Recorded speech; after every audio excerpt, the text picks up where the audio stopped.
In the name of Allah, the most gracious, the most merciful. Ladies and gentlemen, in a world filled with noise, notifications, and non-stop pressure, one question silently echoes in every heart: who am I, and how do I heal? Modern Western psychology looks for answers in the mind. Islamic psychology looks for answers in the soul. And between these two approaches lies a powerful truth that can change how we understand ourselves and how we live. Western psychology is a fascinating field. It studies behavior, emotions, and thoughts. It asks questions like, what happened in your childhood? What thoughts are controlling you? How can we change your behavior? And through this process, it gives us incredibly valuable tools: therapy, cognitive restructuring, emotional awareness, and a wealth of scientific research. For this, it absolutely deserves our respect. It has helped countless people manage anxiety, depression, and trauma. But here is where we find a limitation. Western psychology often treats the human being as primarily a brain and a body. It can explain how we think, but often struggles to explain why we exist. It teaches us how to cope with life, but doesn't always provide a deep sense of meaning. It helps us feel better for a moment, but doesn't always address the deepest longings of the human spirit. It focuses on the mechanics of the mind, but sometimes misses the essence of the soul. This is where Islamic psychology offers a profound and complementary perspective. It begins with a revolutionary idea. You are not just a body. You are not just a mind. You are a soul, a sacred trust, entrusted to you by Allah. Islam understands the human being through three core elements: the nafs, which is the self, with all its desires and struggles; the qalb, the spiritual heart, which is the center of faith, peace, and also pain; and the akl, the intellect, which is our God-given ability to reason and choose. Allah tells us in the Quran, "Verily, in the remembrance of Allah do hearts find rest." Notice the specific word used: hearts, not brains. Islamic psychology teaches that many of our emotional struggles, our anxiety, our sadness, our feelings of emptiness, are not just signs of a chemical imbalance or a cognitive distortion.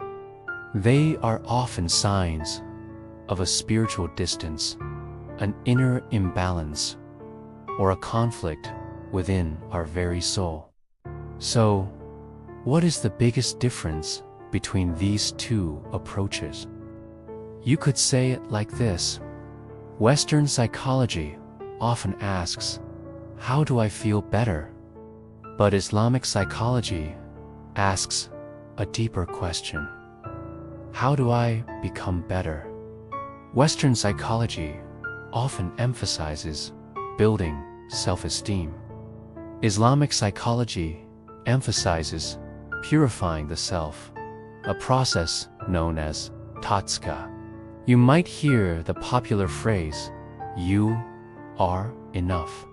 Islam gently corrects this and says, you are enough when you are connected to Allah. And that connection to the divine transforms absolutely everything. It reframes our entire existence from a pursuit of temporary happiness to a journey towards eternal purpose. Another key difference is how each views pain.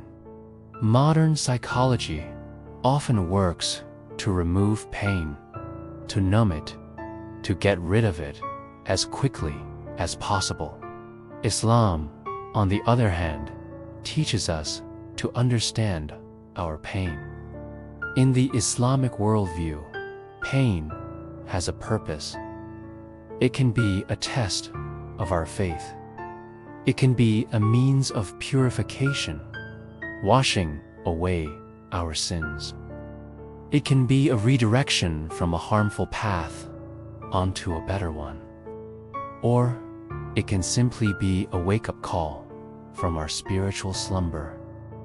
The Prophet Muhammad, peace be upon him, said, "No fatigue, illness, anxiety, sorrow, harm, or sadness afflicts a Muslim, even a thorn that pricks him, except that Allah expiates some of his sins through it."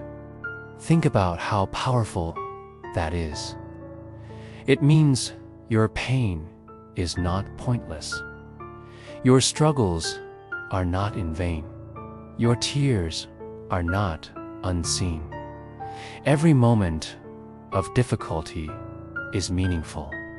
It is seen by Allah, and it is counted. This transforms suffering from a meaningless burden into an opportunity for growth and reward. So, what is the ultimate path to healing? It's crucial to understand that Islam does not reject therapy. Islam does not reject psychology. In fact, it completes it. True holistic healing happens when the mind is understood with the best tools modern science has to offer. When the heart is cleansed through spiritual practices like prayer and remembrance, and when the soul finally returns to its Creator, finding its ultimate purpose and peace. Because true peace is not the absence of problems. Life will always have its challenges. True peace is the unshakable certainty that Allah is with you in every single problem. If modern psychology teaches us how to survive the storms of life, Islam teaches us how to rise above them, with our faith as our anchor and our connection to Allah as our guide. Thank you for watching. If this message resonated with you, please like, share, and subscribe for more content that connects faith and life.